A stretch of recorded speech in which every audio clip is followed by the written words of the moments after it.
And welcome back here to Live Now from Fox. I'm Andrew Kraft. Let's get into more of these top headlines. Obviously, so many of us use social media. So many young people and teenagers do as well. Well, what are the harms to them? The U.S. Surgeon General weighing in today saying and calling for social media platforms to display mental health warnings. Fox's Rebecca Castor has more.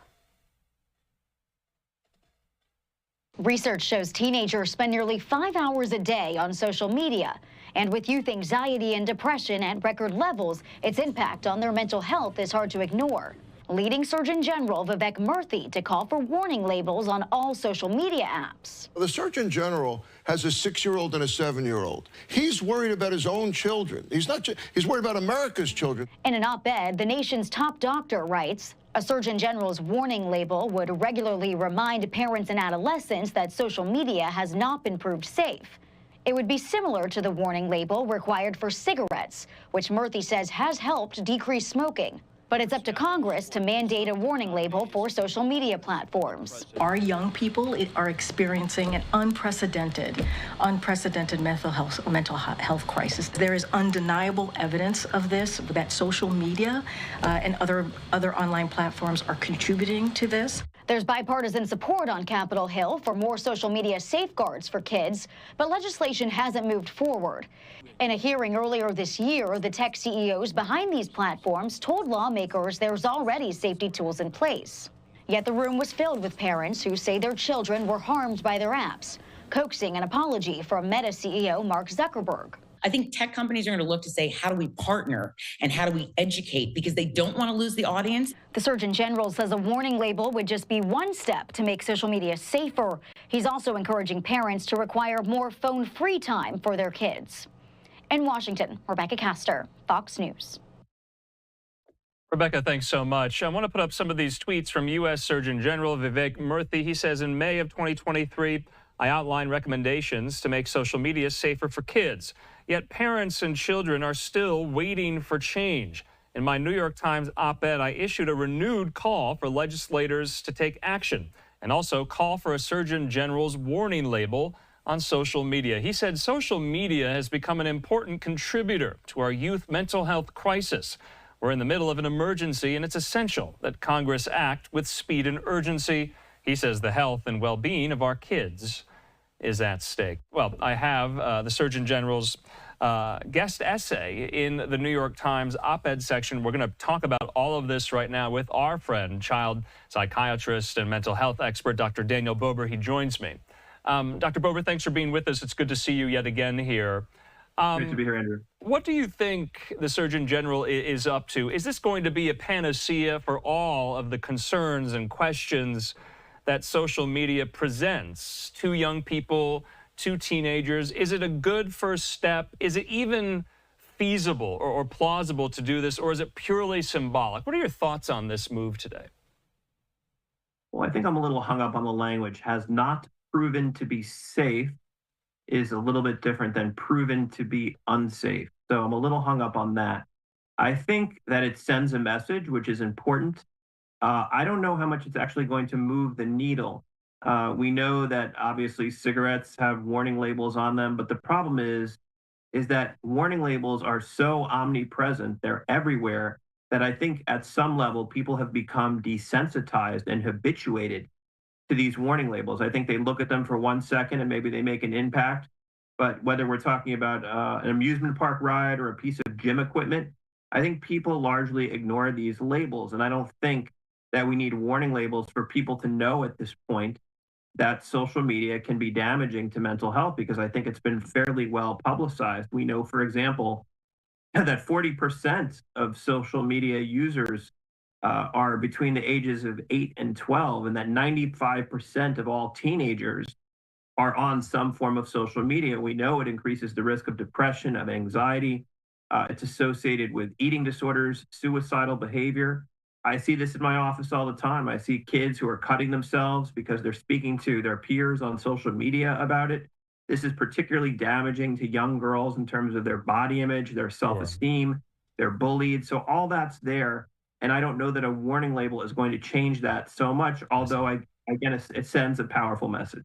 Yeah, I want to read from the essay in the New York Times.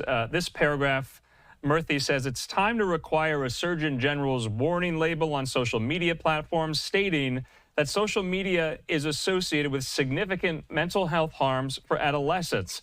A Surgeon General's warning label, which requires congressional action, would regularly remind parents and adolescents that social media has not been proved safe. He goes on to say, though, to be clear, a warning label would not on its own make social media safe for young people. So it's just one of many steps that, the powers that be can take to provide warnings here. And do you see it in the same vein as what Congress mandated the tobacco companies to do? Do you think it's going to have the same desired effect? Because you indicated already, your phone's in your hand, you're 12 or 13 years old, you're scrolling through TikTok, Facebook, Instagram, X. You could just press X and that warning label goes away. You're in the app right there. This is kind of how I'm conceiving this would be. I'm a voracious user of social media myself. So I think the particulars need to be worked out, don't they? Yeah, I mean, I think it's like that consent you sign when you update your phone. I mean, I think you click it. It might be 20 pages long, but you try to get past it as fast as you can. So I agree with you. I mean, I do think it's good to put that out there and to tell people that the government is taking it seriously.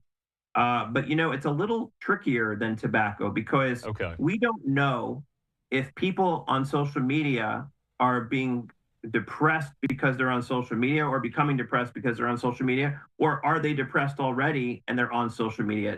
That's the point of there being an association and not a cause and effect relationship. Yeah. And of course, I kind of answered my own question, how would this be done? Live Now, look there. At the U.S. Capitol, it does require congressional action, congressional approval here as well.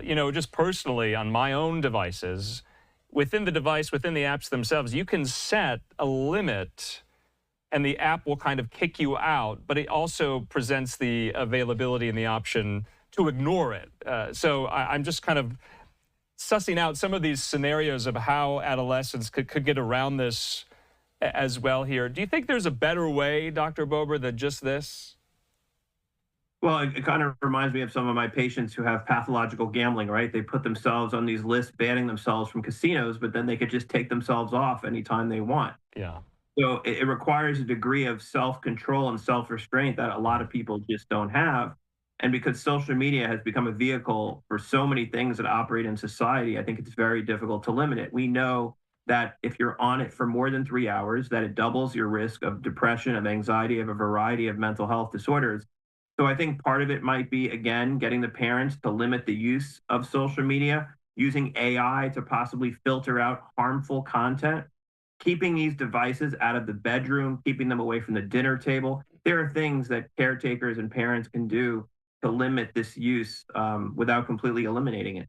Yeah, Murthy goes into that in his essay. He says the rest of society can also play a role. He says schools should ensure that classroom learning and social time are phone-free experiences. He says parents, too, should create phone-free zones around bedtime, meals, and social gatherings to safeguard their kids' sleep and real-life connections. He says this is much easier said than done, which is why parents should work together with other families to establish shared rules so no parents have to struggle alone or feel guilty here.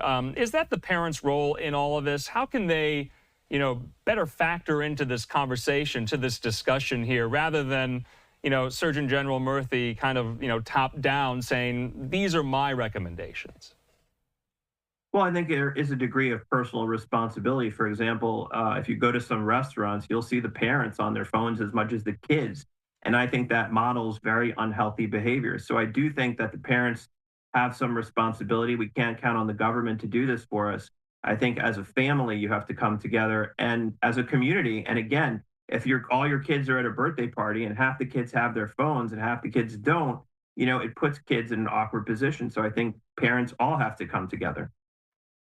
Just lastly, what do you think about the tech companies? Do you think they can get on board with something like this? I mean, no doubt, and we haven't really heard from them. I'm looking for some of these reactions from places like Meta and X and TikTok and Instagram. Do you think they would get on board with this, or do you think they would already say, we have safeguards in place, let's keep what we have in place?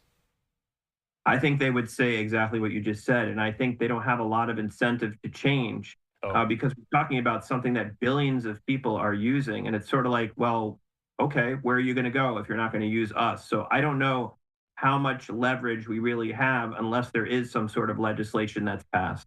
All right. Dr. Daniel Bober, we'll leave it at that. Can't thank you enough for your expertise into this subject, and we'll just have to see where it goes from here. Thanks so much for your time. Thank you, Andrew.